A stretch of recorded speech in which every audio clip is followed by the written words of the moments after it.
we have a friend of mine, a great defender of freedom in the halls of Congress, and that is my friend Rob Wittman. Good morning, Rob. Good morning, Martha. Great to be with you this morning. Oh, it's so wonderful to be with you. Thank you so much for joining us. It's been such an honor to know you over the years. And one thing I can tell all of our listeners from my own personal experience is that when you make promises, you keep them. Anytime I've talked to you about anything, you've always, kept your word, and it's just been a privilege to know you. I was hoping you could fill us in on what you're working on, and in particular, I was going to ask you about some legislation that you had worked on for Indian tribes in the Commonwealth. Yes, we were very, very happy to finally, after many, many years of our Virginia tribes, what are called the original contact tribes, the 6 tribes that actually were in contact with our settlers, Captain John Smith and others, to help them settle and not have to worry about conflicts with Native Americans here. They never were federally recognized. In fact, they actually suffered a penalty because they entered into a peace treaty with the Crown of England.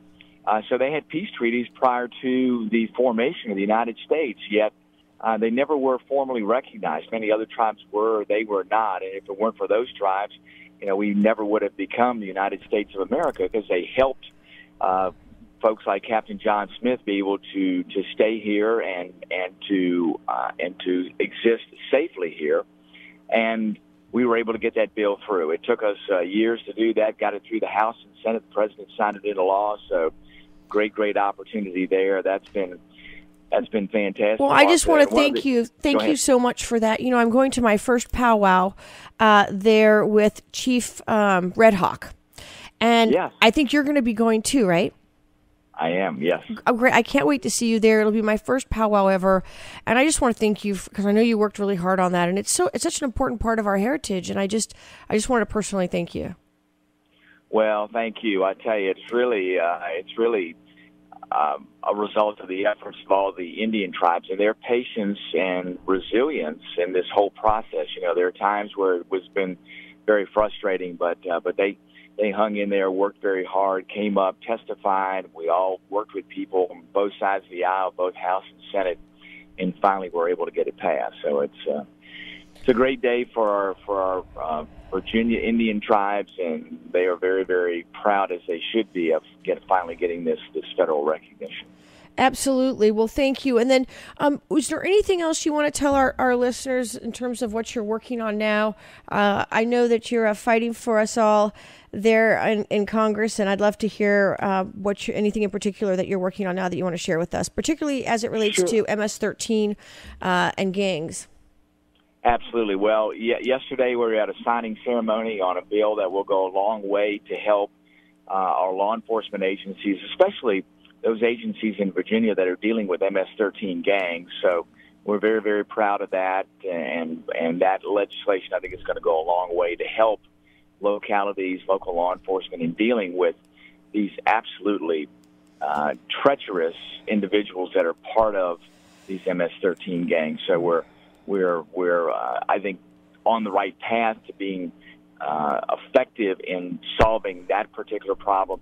Another thing we're working on, too, Martha, is that through the years, since I've been here, I've been very frustrated with Congress not getting the job done. And one of the most important jobs is passing a budget and then getting all 12 appropriations bills done before the end of the fiscal year. And when Congress doesn't get it done, we end up with these continuing resolutions, which is just a short-term funding extension, which wastes money. It's truly the most inefficient way to run a government.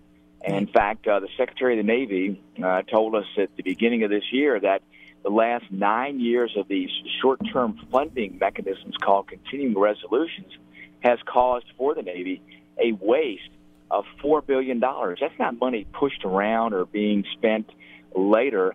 That's putting $4 billion in a trash can and burning it. Those are the Secretary of the Navy's words. So my effort has been to make sure that members of Congress suffer the consequences if they don't do their job. And that means you don't get all 12 appropriations bills done by the end of July, then you don't get to go home for August recess. And August recess is vacation. Yes. And nobody gets to go on vacation unless the job gets done. So I met with the Speaker the other day, which myself and a number of other members of Congress have sent him a letter to say, by the way, let's get all 12 appropriations bills done by the end of July. And if we don't, we need to stay in town. You need to cancel the August recess if we don't get things done. We've seen Leader McConnell has actually done that, and I want to give Leader McConnell credit for doing that. He's canceled the August recess for the Senate and said, by the way, we're going to stay in town.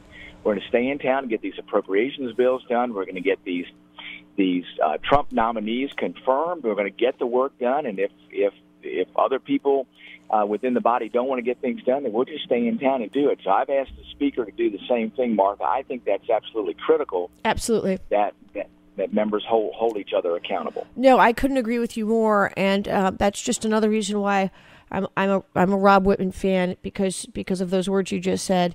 Here's a question I have for you. You know, when I announced I was doing the show, I had a lot of questions come in.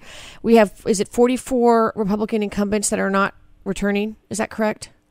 That's correct, yes. And so one of the questions I received specifically for you to ask you was, you know, what advice do you have for freshmen coming in terms of, you know, serving the administration and so forth? Like, what advice do you have for them? Because we will have so many coming in.